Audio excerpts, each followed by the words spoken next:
whether we are worried or not, we must still have faith in INEC. There is no alternative to INEC.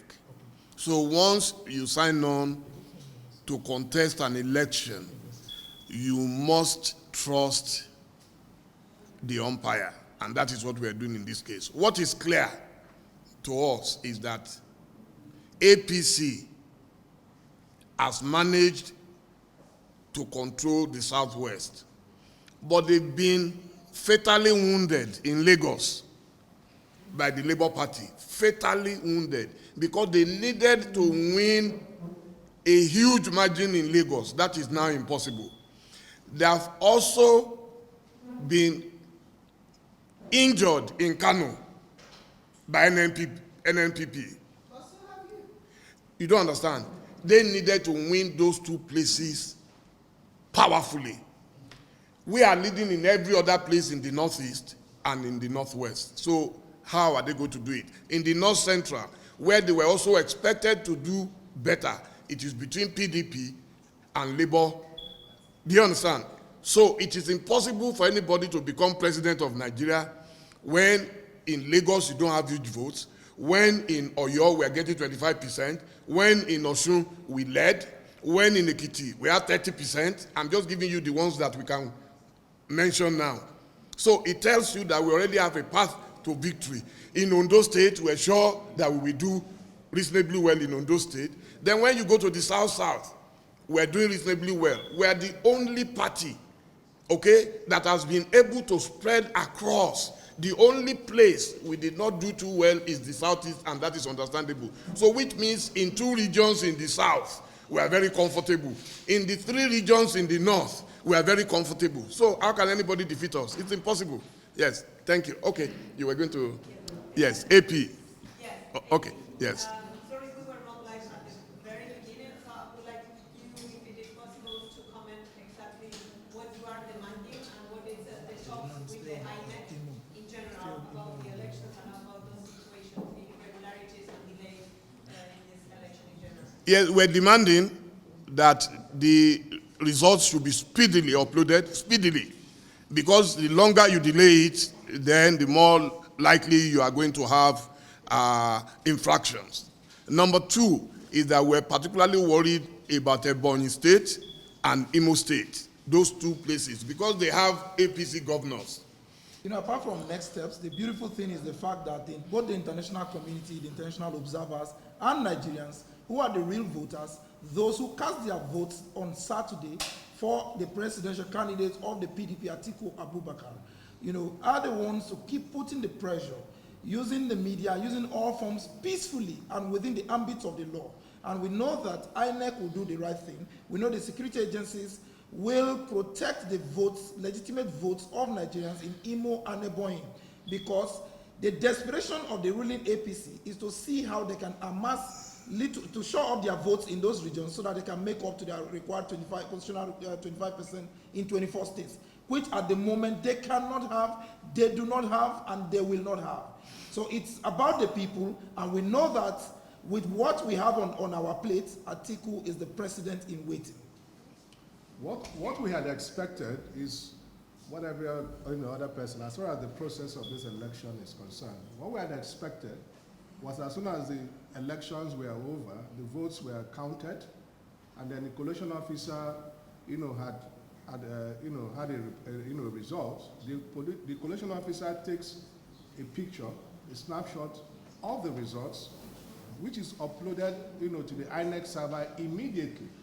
And that was why when there was a law, in that, the presidential candidate of the PDP, His Excellency Atiku Abubakar, had to, instruct INEC, had to, raise the alert for INEC chairman to instruct the collation officers to do the needful.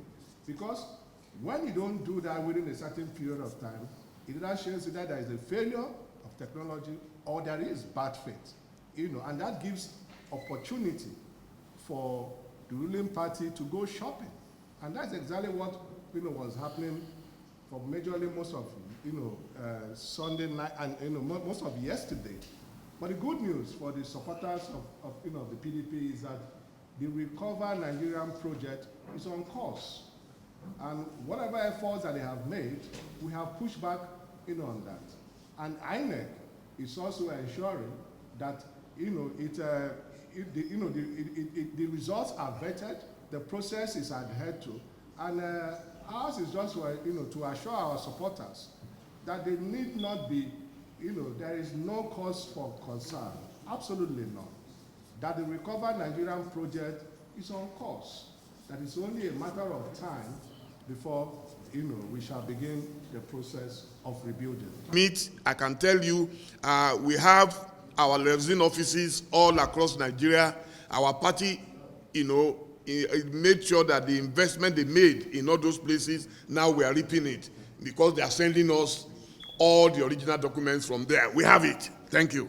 The same electoral law tells you that you are free to wait while the votes are being counted. They did not say so. We have, you can see that we've not given you figures. We only told you we're doing well. Don't we have a right to tell you? Did I tell you we're doing well in Southeast? I didn't say so. We said we are doing well. Extremely well. In Osun State, we have a sitting governor, okay? Dr. Ademola Nuruddin Adeleke, who has delivered Osun State. We are doing well. I didn't give you figures. So we know where we're doing well, we know where we're not doing well, and when you compute everything, we can tell you that we are the first to cross the 25% in 24 states. And we've checked on the others because we have our own records. And we can see that there is no way they can cross that 25% in 24 states. That's what we have said. We have not declared any results. Have you heard anything from Atiku Abubakar? He is a global statesman. He is quietly sitting in his home and waiting for what God will do. He is not desperate. The only places where you had riots were in APC-controlled states. In Lagos, in Kano, in Kogi. Did you hear that anybody carried gun in Adamawa State? No. The answer is no. Atiku Abubakar has never been desperate. He knows he has worked very well, and that is why we say he is a man of destiny. His time has come, and we're very proud. It will be a sweet story to tell of a man who never gave up on his dreams.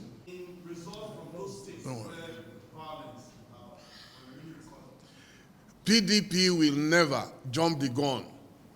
It is like two women dragging a baby. I am the mother. Oh, no, you are not. The one that says kill the baby, I'm sure you must have come across that in the Bible. It shows that the person is not the mother of the baby. If at this stage, some people are already calling for cancellation, then there is a big problem. And the problem is that if you are very sure that you are going to win, then why don't you wait? And then gather enough data and information before you start creating crisis. As for us, it's a waiting game. And we're very patient, extremely patient people. Atiku Abubakar is a very patient man. You can see his comportment. You can see his courage. We are not in a hurry to declare results. We shall wait for INEC. No matter how long it takes, we shall wait and wait and wait. Thank you. No, we didn't. There is no release from me that said APC is asking that they transfer our votes. We said they want, what they try to do is either to show up their votes or to find places where they can invalidate existing votes. So that way they can get the required 25. What they are after is the required 25, because without it, it's end of discussion. You understand? So it has nothing to do with us. Most important, you see, we don't engage in this kind of game they are playing. So it's not possible for us to tell you how they go about it. But what they are doing, don't worry. We're not. The statement could emanated from the PDP. That's not the problem. But what we are saying is simple, clear, and unambiguous. There are steps in their desperation. They've taken steps, and they are taking steps, particularly in a situation where they lock out your agents from a particular collation center. You should know that something is wrong somewhere. So you don't need the services of a clairvoyant to hazard a guess as to what the plot is, particularly if your agents are shut out from a particular collation center. You understand me? So we know those we are dealing with. We know their level of desperation. We know that they know on their own that they are doomed to fail.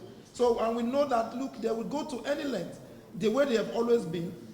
You know, so it is not, we're not making just garrulous claims. We know what we're talking about. And that's why we raise the alarm, legitimate alarm. Thank you. Any other question? Just joining us is former Minister Dr. Chidoka, Osita Chidoka. You are welcome, sir. Thank you, sir. Yeah. I'm Daniel Bala. How did the great Daniel crawl through the lion's den? How are you? Okay, so we have Daniel Bwala, a lawyer, a spokesperson for Atiku Abubakar, you know, one of the best brains you have in Nigeria. So if you have questions, please let's take them quickly. We still have some minutes. Okay, I don't know if you are okay? Okay, it's okay. Daniel? You are fine. Okay, thank you so much. We will keep you posted and updated from time to time. If we need to address you again, we will call. And thank you for always answering us. We love you. Thank you.